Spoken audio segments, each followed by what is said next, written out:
How many of you are familiar with the fascial idea, concept of anatomy trains? Okay, how many are not familiar with that? Okay, how many don't know? How many don't care? All right, so anatomy trains, fascinating field, looking at the interconnectivity of the body through the fascial connections.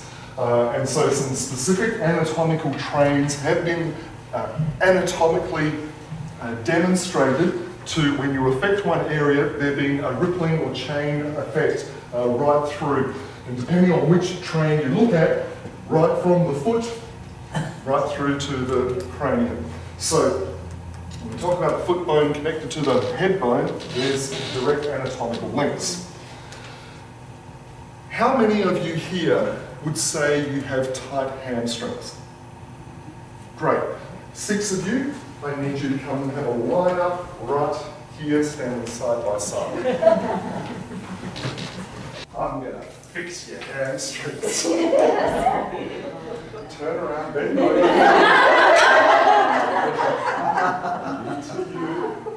You're going to start from the toes, and you are going to slowly walk over the down using your toes, and it's a deep tissue massage. It's going to be going right through the feet.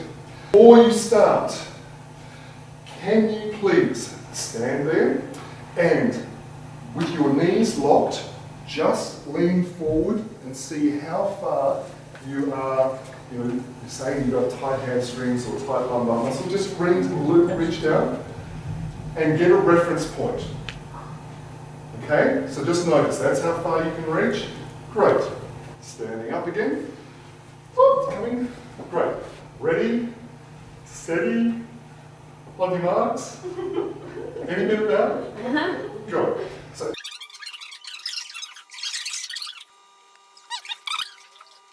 Stand behind your piece of dowel, and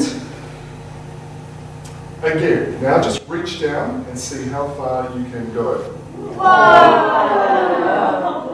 That's incredible. Get out, huh?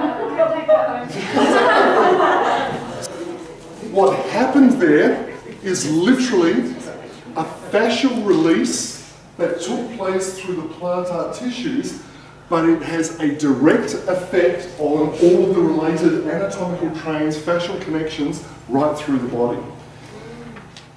We did nothing to the hamstrings. It's just on the foot. And by releasing those tissues, what ends up happening is you get that fascial interconnected release, and the body goes, thank you. Reach down now. So it's 19 millimeter diameter. The medical supply chain that I use to get them is called Bunnings. We used to use 22 millimeter, and invariably people, when they first start doing this, it's a pretty aggressive exercise. And 22 millimeter was just, we're getting more, getting all these bruises on my head when people do it. 19 millimeter seems to be more tolerable. And doing it on carpet is a good idea. Sometimes wearing thick socks when you're first starting is a good idea too. So if you can do it consistently, you then end up getting a more long-term effect.